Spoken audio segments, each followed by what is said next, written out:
All right, it's Giorlando, YGO history for Team JNC coming back from a case tournament. Was able to make it up to the top 4 and split. I played a very generic Kashtira deck list, but I did play a pretty large array of meta decks. I played against a couple mirror matches, a couple super heavy samurai, labyrinth, math mech, and a live twin sprite. So I did have a pretty good representation of the meta in my matchups, but I played, obviously pretty generic with the 3 Fenrir, 3 unicorn, double rise heart, 1 scare claw, 1 ogre in case we could potentially go for full combo. I didn't play preparation, but the single ogre attack strength. I think this is pretty generic. Obviously the decision points are whether or not you play additional scare claw Kashtiras, but I elected only to play 1 copy. For hand traps, one of the benefits of this deck, obviously the ability to play 3 shifter.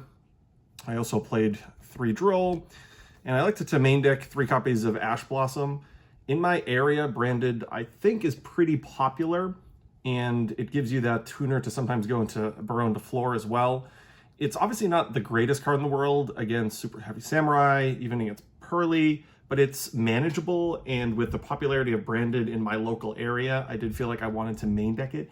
I was between that or playing Gamma in the main deck, so I elected to go with Ash Blossom, just kind of preparing for the branded matchup. I didn't even play any branded, but very clean monster lineup. For the spells, also a very generic spell lineup. We have 3 Pressured Planet, 3 Birth, 3 Theosis, and then I did the full 5 pots. I did the 3 Prosperity and 2 Desires.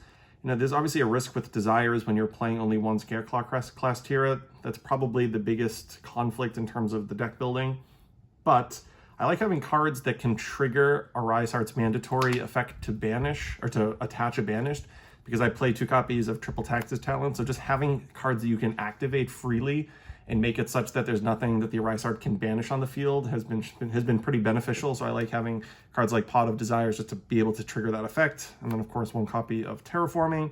In addition to obviously the hand traps that we saw previous, there's also 3 copies of Impermanence, and then 1 copy of Big Bang. I was between literally the night before Impermanence versus Ghost Ogre. I liked it just to go with Impermanence because it's a little bit more generic. I can totally understand why you'd want to play Ogre, though. Obviously, Ogre's really great this format as well. It also gives you another monster to go into Barone when you're doing full combo, when you happen to open it with a level 7. But I liked it just to go with 3 Impermanence. It felt like it was a little bit more generic against the field, but obviously that's another decision point.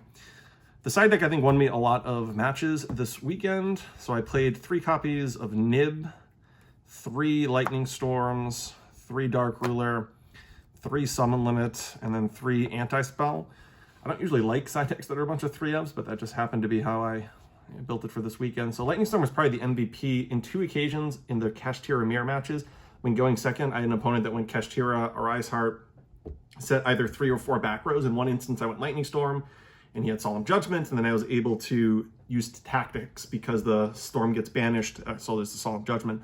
But then I just used talents and then basically just easily win because he's at 4,000 life. And then the second time, the same thing happened. My opponent had 2 back row, 2 set back row, Birth. I used Lightning Storm, he used Solemn Judgment. Then I used a second Lightning Storm and actually killed his Rise Heart, which was in attack mode, and was able to put 4,000 plus damage on the field. So in 2 instances, having Lightning Storm going second against the mirror match was just absolutely critical.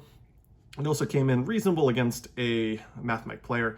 The Nibs, I was kind of unsure about whether or not I wanted to include Nib in the deck. I feel like with specifically Impermanence and having the ability to combine that with Nibiru has historically been pretty good. My local can sometimes be, or at least my general area, it can sometimes be pretty combo-centric. It's not amazing in super heavy samurai. Of the cards in this, I could definitely consider cutting this. In terms of the floodgates, so the summon limit and the anti-spell are just kind of designed to make it so that potentially in game 2 or 3 against super heavy samurai, you just stick a floodgate, summon a Fenrir, summon some type of Kashtira monster, and can win just through that. Anti-spell fragrance also gives you some turn 1 resistance against branded, and even in the mirror match, in the mirror match, if they throw a bunch of hand traps at you, but you can just stick any Kashtira monster, sometimes this is enough to win. It's not always the case because obviously this is vulnerable to Fenrir, but as long as you can out Fenrir, usually this can be enough to win. And in one of the matchups, I had lost game 1 against a Kashtira player. This was round 6, but in game 2, I opened this. He had to set 4 back rows, and I was able on my turn to summon Dark Arm, pop his back rows, and just kill him. So this card ended up being pretty good in that matchup as well. I was siding against Super Heavy Samurai because of obviously the pendulum scales being such an enormous part of the full combo in that deck. It was okay in those matchups. Potentially a card that I think will stick in there, but we'll see about that one. But there's a siding pattern where against the matchups where, you know, Ash and Shifter are not good, you know, you can very easily either put in, you know, Dark Ruler and Storm, depending on if you're going first or second, or the Floodgate, so there's kind of some flexibility there, and then the Nibiru is supposed to just kind of be generic hand traps, and you have to side some of those out. But the side deck really did well for me. And then I played against a Sprite player, and having the Dark Ruler no mores were obviously pretty good there. In terms of the extra deck, it's pretty generic extra deck. 3 copies of Arise Hearts, everybody's on that. 2 copies of Shang, I think just about everybody's on that. 2 copies of Zeus, just about everybody's on that. 1 Hacker. Only 1 copy of Big Eye. I only have 1 copy of Big Eye. I think I would only use 1 copy of Big Eye. It was pretty good this weekend, but by and large, I think you can get by with only 1. What's interesting with 1 is if there's only 1, that's typically a card your opponent will banish off Unicorn, but I still think you can function without it. 1 copy of Dark Arm. This was definitely the MVP of the weekend. I played Labyrinth Run 1, and obviously it's a fantastic way there where you can just pop a bunch of back rows. I had Barone. I also had this for XYZs. This never came up. 45-minute rounds, it's probably less likely that that would matter, but I was looking for a 15 card and elected to go with that over Pot of Prosperity target. I have Donner, and then for pot targets, I had both Goliath and Fossil Warrior. You know, Goliath can be pretty good against Gamma, right? A lot of people will intend on just baiting out the Arise Heart, and with Gamma being in a lot of decks, sometimes they can just Gamma there, but if you put this underneath it, it protects it. This card actually came in super clutch for me. There was one game against Super Heavy Samurai where we kind of just threw a bunch of hand traps at each other, and it got down to him having Omega early on and him double Omega-ing me and the cards in my hand, so I had very little resources after using some hand traps. And I basically Pot of Prosperity for a Nibiru and had an Arise Heart with this underneath it.